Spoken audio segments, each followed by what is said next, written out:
Hi hello welcome you all. இன்றைக்கி நம்ம பார்க்க போகிற டாபிக் ஆர்டிகல் நம்பர் 16. ப்ரீவியஸாக நம்ம அடிப்படை உரிமைகளில் ஆர்டிகல் 12, 13, 14 அண்ட் 15 பார்த்துருந்தோம். இந்த தொகுப்பில் நம்ம என்ன பார்க்க போகிறோம்னா article number 16, one of the very important article in regarding quota system. இன்றைக்கி அரசு வேலைகளில் நமக்கு எல்லாருக்கும் இடஒதுக்கீடின் அடிப்படையில் அரசு வேலைகள் கிடைக்குது அப்படின்னா அதுக்கு இந்த ஆர்டிக்கல் தான் ரொம்ப முக்கியமான காரணம். அப்படி என்ன இந்த ஆர்டிக்கலில் சொல்லியிருக்காங்க, வாங்க ஆர்டிக்கலுக்கு போகலாம். Article 16 equality of opportunity in matters of public employment. அப்போ அரசு வேலை வாய்ப்புகளில் எல்லாருக்கும் சரிசமமான வாய்ப்பை ஏற்படுத்தி கொடுக்கணும் அப்படிங்கிறத ஆர்டிகல் 16 பேசுது. இதில் 16 கிளாஸ் 1லேருந்து 16 கிளாஸ் 6 வரைக்கும் மொத்தம் 6 கிளாஸஸ் இருக்குது. இது ஒன்றுன்னா என்னங்கிறத பார்ப்போம். 16 கிளாஸ் 1 என்ன சொல்லுது அப்படின்னா equal opportunity in employment appointment under the state. அப்போ அரசு ஏற்படுத்தக்கூடிய அனைத்து வேலைகள்லையும் சரிசமமான வாய்ப்பை வழங்க வேண்டியது அரசுடைய கடமை அப்படின்னு ஆர்டிகல் 16 கிளாஸ் 1 சொல்லுது. கிளாஸ் 2 என்ன சொல்லுதுன்னா இந்திய குடிமகனாக இருக்கக்கூடிய ஒவ்வொருவருக்கும் நம்ம வேலைவாய்ப்பு வழங்கணும். அப்படி வேலைவாய்ப்பு வழங்குவதில் என்ன பண்ணக்கூடாது, பாகுபாடு காட்டக்கூடாது. இதெல்லாம் religion, race, caste, sex, place of birth, descent and residence. அப்போ மொத்தம் 7 விஷயம். அதாவது ஒருவருடைய மதம், இனம், ஜாதி, பாலினம், பிறப்பிடம், அவருடைய பரம்பரை மற்றும் அவர் இருக்கக்கூடிய வசிப்பிடம், இதெல்லாம் வச்சு என்ன பண்ணக்கூடாது, வேலைவாய்ப்பு வழங்குவதில் அரசாங்கம் இந்திய குடிமகன் இடைகளில் நம்ம பாகுபாடு காட்டக்கூடாது அப்படிங்கிறத 16 கிளாஸ் 2 சொல்லுது. கிளாஸ் 1க்கும் கிளாஸ் 2க்கும் ஒரு 4 விதிவிலக்குகள் வழங்கப்பட்டிருக்கு. ஆர்டிகல் 16 கிளாஸ் 3லேருந்து ஆர்டிகல் 16 கிளாஸ் 6 வரைக்கும் பார்த்திங்கன்னா இதுக்கான விதிவிலக்கு எக்ஸப்ஷன் சொல்லியிருக்காங்க. முதல் எக்ஸப்ஷன் பாருங்கள், article 16 clause 3 residential qualification for the employment. அப்போது உங்களுடைய வசிப்பிடத்தை வச்சு, நீங்கள் இருக்கக்கூடிய இடத்த வச்சு, இருப்பிடத்தை வச்சு என்ன பண்ண முடியும், அரசாங்கத்தால் பாகுபாடு காட்ட முடியும் வேலைவாய்ப்பு வழங்குவதில்லை. அதுக்கு எடுத்துக்காட்டு என்ன அப்படின்னா நெய்வேலியில் வசிக்கக்கூடிய மக்கள் எல்லாருக்கும் அவங்க இடங்கள்லாம் அவங்கள்ட்டேருந்து வாங்கி அந்த இடத்த இப்போ சுரங்கம் பண்ணிகிட்டு இருக்காங்க, அங்கேருந்து எடுத்துகிட்டு இருக்கிறாங்க நிலக்கரி. அப்போது அதே மாதிரி அந்த இடம் அவங்களுக்கு போயிடுச்சுல்ல, அங்கே வசிக்கக்கூடிய இருக்கிறவங்களுக்கு, அவங்களுக்கு ஃபஸ்ட்டு ப்ரிஃபரன்ஸ் வழங்கணும். அப்படிங்கிறதுனால என்ன பண்ணலாம், அரசாங்கம் இருப்பிடத்தை வச்சு அவங்களுக்கு வேலைவாய்ப்பில் முன்னுரிமை வழங்க முடியும். எடுத்துக்காட்டு நெய்வேலியில் இருக்கக்கூடிய மக்களுக்கு அங்கே அவங்களுக்கு தான் ஃபஸ்ட்டு வேலை. அந்த யாரெல்லாம் அவங்களுடைய வசிப்பிடத்தை இழந்தாங்களோ அவங்களுக்கெல்லாம் நெய்வேலி சுரங்கத்தில் முதல் வேலைவாய்ப்புக்கான உரிமையை அரசாங்கத்தால் வழங்க முடியும். இதில் ஒரு குறிப்பாக நீங்கள் ஒரு பாயிண்ட் நோட் பண்ணணும், இது சென்ட்ரல் கவர்மெண்ட்டால், அதாவது மத்திய அரசாங்கத்தால் மட்டும்தான் பண்ண முடியும், மாநில அரசாங்கத்துக்கு இது பண்ணக்கூடிய அதிகாரம் கிடையாது. அப்புறம் ஆர்டிகல் 16 கிளாஸ் 4 என்ன சொல்லுதுன்னா கேஸ்ட் அடிப்படையில், ஜாதியின் அடிப்படையில் வேலைவாய்ப்பில் முன்னுரிமை வழங்கலாம். ஏன்னா சில பின்தங்கிய வகுப்பினர்கள் இந்தியாவில் இருக்கிறாங்க, அவங்கள முன்னேற்றுவதற்காக அரசாங்கம் என்ன பண்ண முடியும், ஜாதி அடிப்படையில் வேலைவாய்ப்பில் முன்னுரிமை வழங்கலாம் அப்படின்னு. குறிப்பாக பிசி, எஸ்சி, எஸ்டி இவங்களுக்கெல்லாம் வேலைவாய்ப்பில் இடம் வழங்கலாம்.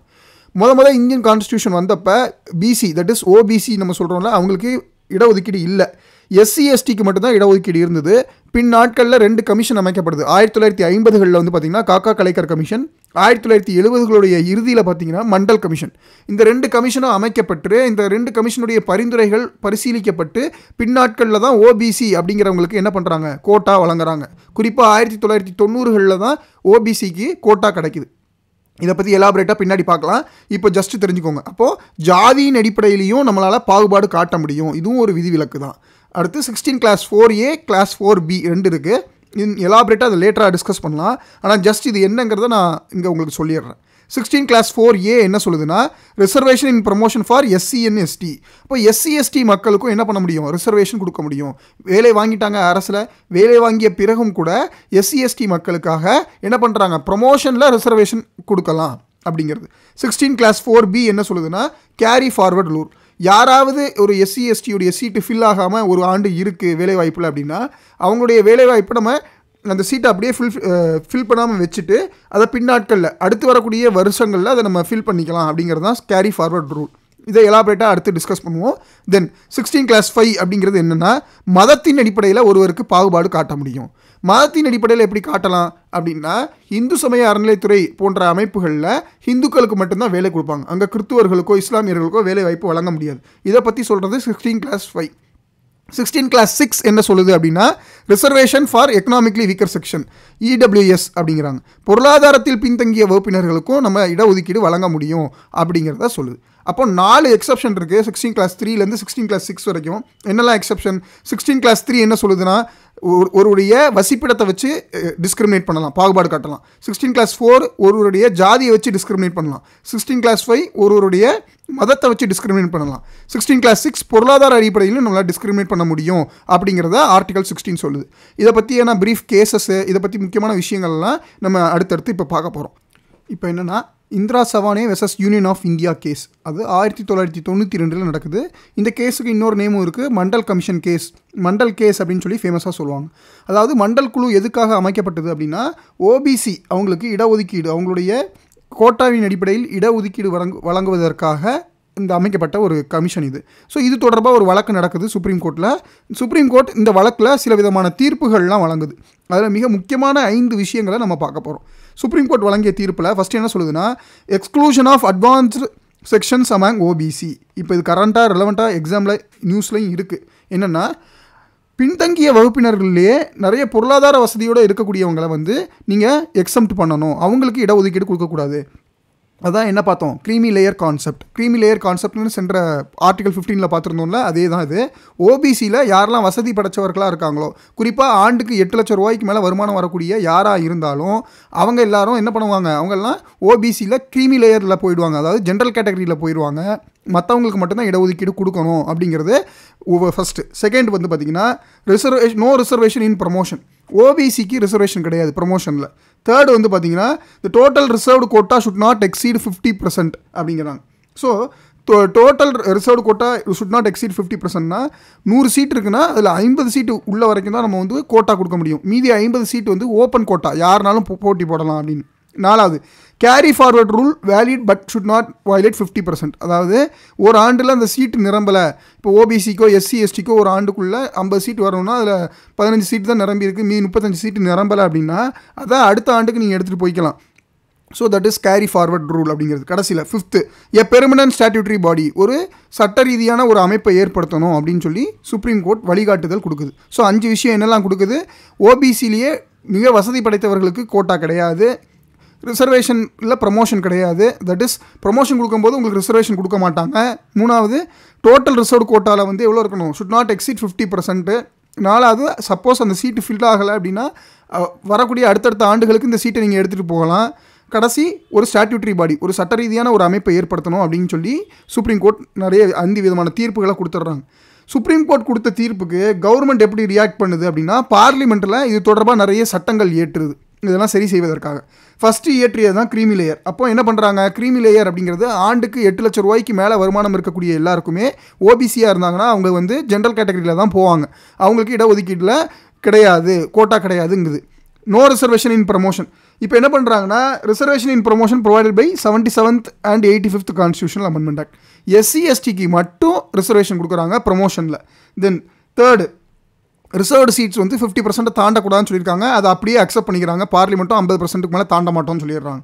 4வது, கேரி ஃபார்வர்ட் ரூல் அப்படிங்கிறது ஒரு செப்பரேட் வேகன்சியாக எடுத்துக்குவோம், ஆல்ரெடி இருக்கக்கூடிய சீட்டு ஃபில் ஆனதே நம்ம தொடர்ச்சியாக எடுத்துக்க மாட்டோம் அப்படிங்கிறாங்க. அதாவது இன்னும் இதை எலாபரேட்டாக எக்ஸ்பிளைன் பண்ணணும் அப்படின்னா, இப்போ நீங்கள் ஒரு சீட் இருக்குது, இந்த வருஷம் 100 சீட்டு இருக்குதுன்னு வச்சுக்கோங்க.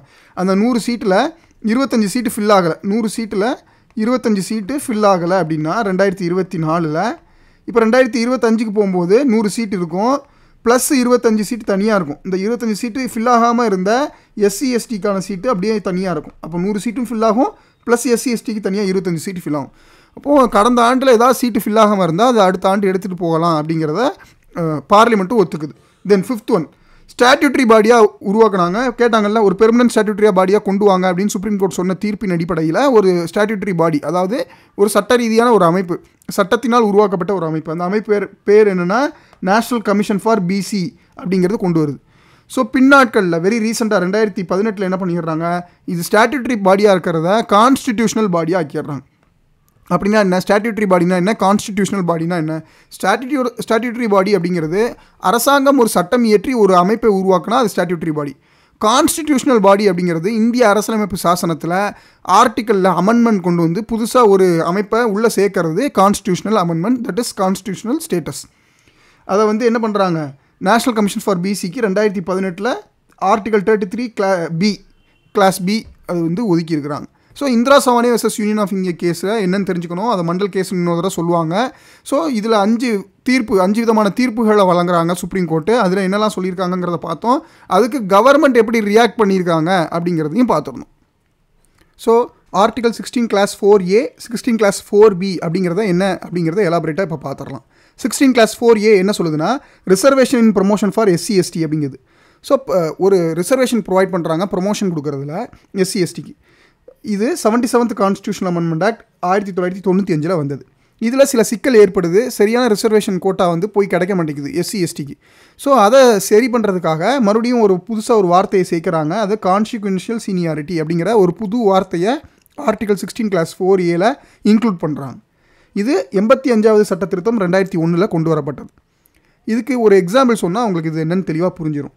ஒரு எக்ஸாம்பிள் எடுத்துக்கோங்க. SC அப்படிங்கிறவர் ஏன்னு வச்சுக்கோங்க, ஜென்ரல் கேட்டகரியை சேர்ந்தவர் பின்னு வச்சுக்கோங்க. இப்போ இந்த ஜென்ரல் கேட்டகரியை சேர்ந்தவர் சப் இன்ஸ்பெக்டராக 2000 சேர்றாரு.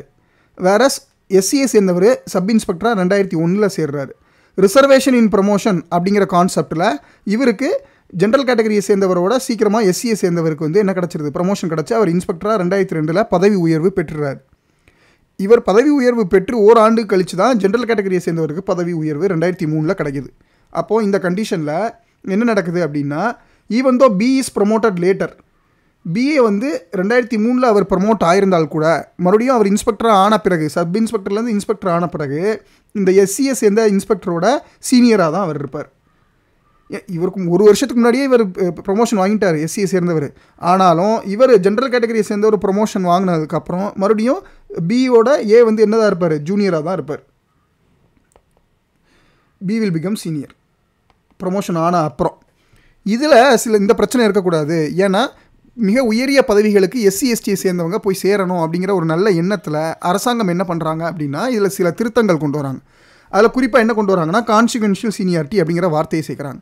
இது கொண்டு வருவதன் மூலமாக என்ன நடக்கும் அப்படின்னா, என்னதான் சீனியராக B இருந்தால் கூட ப்ரொமோட் ஆனதுக்கப்புறம் என்ன ஆகும்னா, யார் ஃபஸ்ட்டு ப்ரொமோட் ஆனாங்களோ அவங்களுக்கு தான் சீனியாரிட்டி கொடுப்பாங்க. ஃபார் எக்ஸாம்பிள் சப் இன்ஸ்பெக்டரில் வேணால் இங்கே ஜென்ரல் கேட்டகரியை சேர்ந்தவர் வந்து சீனியராக இருக்கலாம். ஆனால் இன்ஸ்பெக்டர் ஆன பிறகு யார் சீனியர்னு பார்ப்பாங்க. இன்ஸ்பெக்டரில் யார் சீனியரு, 2002 இன்ஸ்பெக்டர் ஆகிட்டார் SCயை சேர்ந்தவர். ஸோ அவருக்கு தான் சீனியாரிட்டி கொடுப்பாங்க கம்பேரிங் டு B. இதை தான் திருத்துறாங்க. ஏன்னா அரசு பதவிகளில் SC ST சேர்ந்தவங்க மிக உயரிய பதவிகளை அடைய முடியாமல் இருந்துச்சு. அப்போ இந்த மாதிரி ஒரு மாற்றம் கொண்டு வந்தால் தான் அவங்களால மேலே கேட்டகரிக்கு போக முடியுங்கிற காரணத்தினால கான்சிக்வென்ஷியல் சீனியாரிட்டி அப்படிங்கிற வார்த்தையை இன்க்ளூட் பண்ணிட்டாங்க. அவ்வளோதாங்க, வெரி சிம்பிள். இதுதான் அதுக்கான எக்ஸாம்பிள். 16 கிளாஸ் 4B என்ன சொல்லுது, unfulfilled vacancy will remain as separate vacancy and 50% ceiling doesn't apply. அப்போது இதுக்கு ஒரு எடுத்துக்காட்டு பார்க்கலாம். எக்ஸாம்பிள், ஒரு 100 சீட் இருக்குதுன்னு வச்சுக்கோங்க. 100 சீட்டில் 25 சீட்டு SC STக்கு 2024 ப்ரொவைட் பண்ணியிருக்காங்க. ஸோ இந்த சீட்டு ஃபில் ஆகாமல் இருக்குது அப்படின்னு வச்சுக்கோங்க. ஃபில் ஆகலை, இந்த சீட்டு ஃபில் ஆகாமல் இருக்குது அப்படின்னா அடுத்த ஆண்டு 2025க்கு நம்ம இதை எடுத்துக்கிட்டு போகலாம். இந்த 25 சீட்டு ஃபில் ஆகாமல் இருக்குது SC STக்குன்னா அதை அடுத்த ஆண்டு எடுத்துகிட்டு போகலாம் அப்படிங்கிறாங்க. இதில் ஒரு சின்ன திருத்தம் கொண்டு வராங்க. என்னென்னா 81st கான்ஸ்டியூஷன் அமெண்ட்மெண்ட் ஆக்ட் 2000 என்ன சொல்லுதுன்னா, 50% ceiling not apply on backlog vacancy. அப்போது உங்களுக்கு தெரியும், 100 சீட் இருந்ததுன்னா அது 50 சீட்டு தான் நமக்கு வந்து என்னது கோட்டா, ரிசர்வேஷன் உண்டு. 50 சீட்டுக்கு தான் கோட்டா உண்டு, ரிசர்வேஷன். மற்ற 50 சீட்டு வந்து ஓப்பன் கேட்டகரியில் தான் இருக்கும், யாருனாலும் போட்டி போடலாம். அப்போ இந்த 50% சீலிங்குள்ளே தான் இந்த பேக்லாக் வேகன்சி நீங்கள் வச்சுக்கணும் அப்படிங்கிறத சொல்லியிருந்தாங்க. ஆனால் இதில் ஒரு எக்ஸாம்பிள், இதுக்கு ஒரு எடுத்துக்காட்டு என்னென்னா, இப்போ 100 சீட் 2024 இருக்குது. இதை மாற்றம் கொண்டு வந்து 2025 இப்போ என்ன பண்ணுறாங்கன்னா, ஆல்ரெடி ஃபுல்லான 100 சீட்டுக்கு படி ஒரு 100 சீட்டு அந்த ஆண்டுக்கு இருக்கக்கூடிய 100 சீட்டு எடுத்துருவாங்க. ப்ளஸ் போன ஆண்டு ஃபில் ஆகாமல் இருக்கக்கூடிய அந்த 25 சீட்டு இதுலேயும் இருக்கும், இந்த 25 சீட்டு. அப்போ இது தனியாக, இதில் 50% இடஒதுக்கீடு இருக்கும். அது போக தனியாக இந்த 25 சீட்டு தனியாக இருக்கும். அப்போது இதை செப்பரேட் வேகன்சியாக கன்சிடர் பண்ணணும். இந்த 25 சீட்டு இந்த 100 சீட்டுக்குள்ளே சேர்த்து நீங்கள் கன்சிடர் பண்ணக்கூடாது அப்படிங்கிறது தான் 16 கிளாஸ் 4B. ரொம்ப சிம்பிளுங்க. ஒவ்வொரு ஆண்டும் ஒரு SC STக்கான இடஒதுக்கீடு பண்ணியிருந்தாங்கன்னு வச்சுக்கோங்க. அந்த இடஒதுக்கீடு ஃபுல் ஆகாமல் இருக்குது அப்படின்னா அதை வரப்போகிற ஆண்டுகளில் எடுத்துகிட்டு போகலாம். அப்படி எடுத்துகிட்டு போகிறப்ப அந்த ஃபில் ஆகாமல் இருக்கக்கூடிய சீட்டை நீங்கள் வந்து தனி சீட்டாக தான் கருதணுமே தவிர அந்த ஆண்டுக்குள்ளே 100 சீட்டுக்குள்ளே நீங்கள் எடுத்துக்கக்கூடாது அப்படிங்கிறது தான் 16 கிளாஸ் 4B. ஸோ இந்த ஆர்டிக்கிளில் நம்ம 16 கிளாஸ் 1லேருந்து 16 கிளாஸ் 6 வரைக்கும் எல்லாமே தெளிவாக பார்த்துட்டோன்னு நினைக்கிறேன். உங்களுக்கு ஏதாவது சந்தேகம் இது தொடர்பாக இருந்துச்சுன்னா கமெண்ட் செக்ஷனில் கேளுங்க, நம்ம அதை டிஸ்கஸ் பண்ணலாம். தேங்க்யூ.